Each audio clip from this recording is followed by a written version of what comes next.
Facebook live में आप लोगों का स्वागत है। आज अयोध्या में राम मंदिर में मूर्ति प्रतिष्ठा हुई और उस मूर्ति प्रतिष्ठा के लिए जो मूर्ति बनाई गई, उस मूर्ति के लिए जो काला पत्थर जिस गांव से लाया गया, एक दलित किसान रामदास, रामदास की जमीन से वो पत्थर लाया गया। उस रामदास ने अपने जमीन के पत्थर को दान में दे दिया था, उसी से ये मूर्ति बनी है।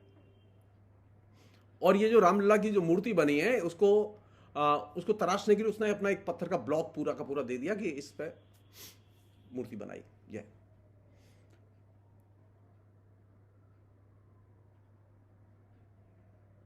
वह जो इलाका है जहां से कि पत्थर लाया गया, उसे कहते हैं, वो कर्नाटक के मैसूर जिले में गुज्जे गोदानपुरा नाम का एक गांव है और वहां उस गांव से ये पत्थर लाया गया। और उस गांव में जो आज हुआ वो बहुत ही सिंबॉलिक है, लेकिन बहुत महत्वपूर्ण है। उसे समझने और सीखने की जरूरत है उससे। उस गांव के दलितों ने एकजुट होकर बीजेपी के सांसद प्रताप सिन्हा को गांव में घुसने नहीं दिया और शिलान्यास और पूजा नहीं करने दी। और यह अपने आप में एक बहुत बड़ी घटना है, इसे कायदे से गंभीरता से लेने की जरूरत है। दलितों का जो एक तरह से जो प्रोटेस्ट है उसी गांव से जहां से कि राम के लिए ब्लैक पत्थर लाया गया, उस गांव में एक मंदिर में प्राण प्रतिष्ठा के नाम पर एक आयोजन होने जा रहा था, जिस आयोजन में बीजेपी के सांसद प्रताप सिन्हा, जो उस इलाके के सांसद भी कहलाते हैं, वे उस प्रोग्राम में भाग लेने आए थे।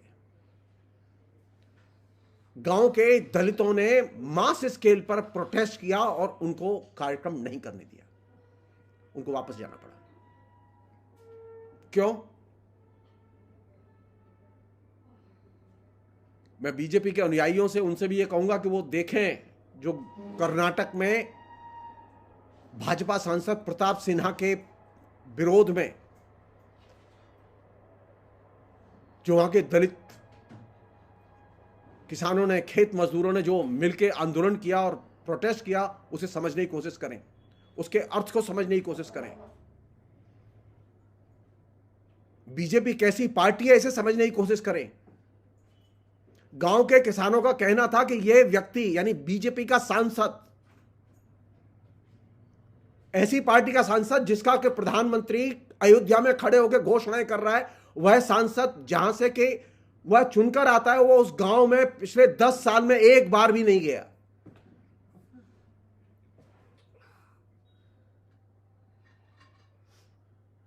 और ये जो अयोध्या में नरेंद्र मोदी जो बोल रहे थे, ये जो वाल्मीकि के नाम पर जो एयरपोर्ट का शिलान्यास करके जब कुछ दिन पहले बोल रहे थे, वह जरा उस सांसद का जो पिछले साल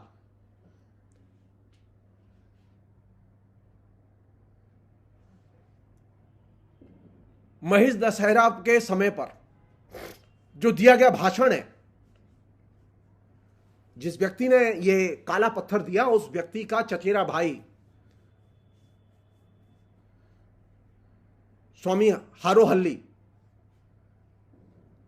उस हारोहल्ली ने यह साफ कहा कि पिछले साल महिष दशहरा के दौरान प्रताप सिन्हा ने उसके समुदाय यानी दलितों के समुदाय और उसके नेताओं के खिलाफ भाषण दिया था। और पिछले 10 साल में वे कभी भी गांव में नहीं आए।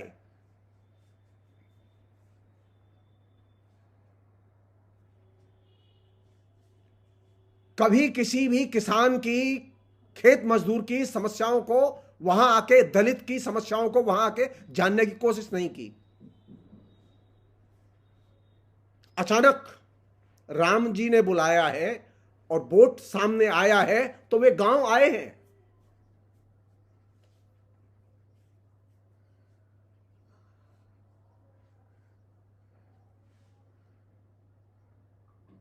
गांव के किसानों को अनेक लोगों ने समझाने की बहुत कोशिश की, लेकिन गांव के किसान और दलित खासतौर पर नहीं माने।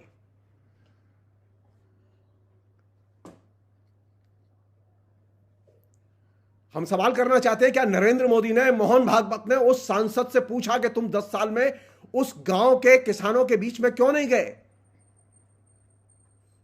तुमने कभी उन दलितों की समस्याओं को जानने की कोशिश क्यों नहीं की? नया भारत बनाना चाहते हैं ना, समृद्ध भारत। इस समृद्ध भारत में क्या होगा? आदिवासियों और दलितों का क्या भविष्य होगा?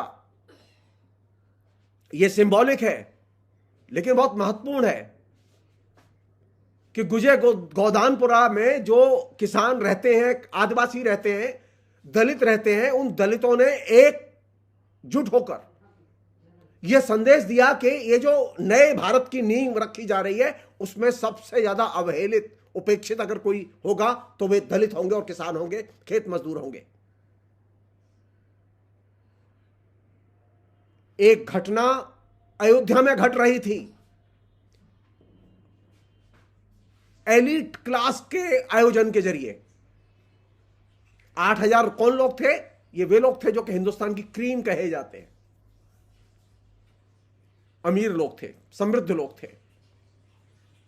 और वह गांव गुज्जे गोदानपुरा जहां से कि यह पत्थर आया जिससे कि राम मूर्ति बनी, और जिस व्यक्ति ने वो पत्थर दिया अपने दान करके, दलित ने, उसके भाइयों बहनों की प्रतिक्रिया क्या थी? उन्होंने बीजेपी के सांसद को गांव में घुसने नहीं दिया। क्यों घुसने नहीं दिया? क्योंकि उसने 10 साल तक दलितों की कोई सुध नहीं ली।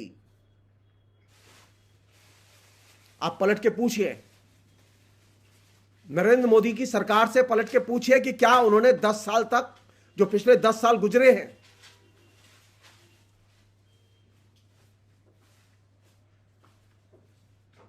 हिंदुस्तान के दलितों की, शेड्यूल कास्ट की, शेड्यूल ट्राइब की कोई सुध ली? उनकी किसी समस्या का समाधान किया?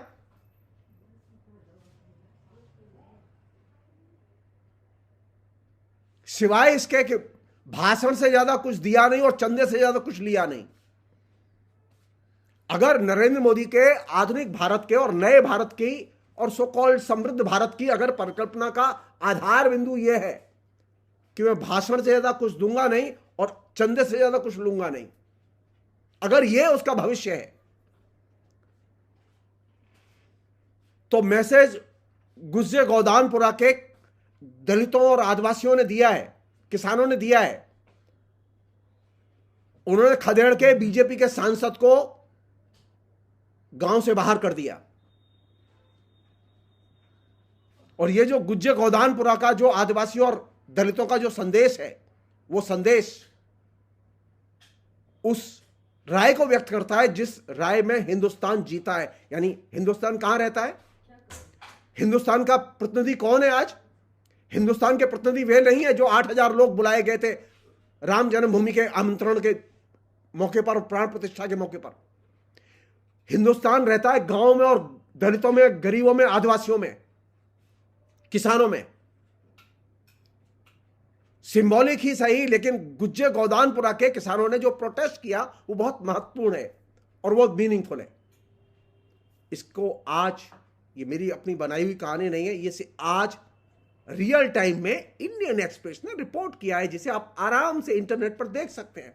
नरेंद्र मोदी पढ़ के समझ सकते हैं कि ये, जैसा कि मैंने आपसे पहले ये एक छोटे से प्रोग्राम में कहा कि ये फेयरवेल है, ये विदाई का समय है।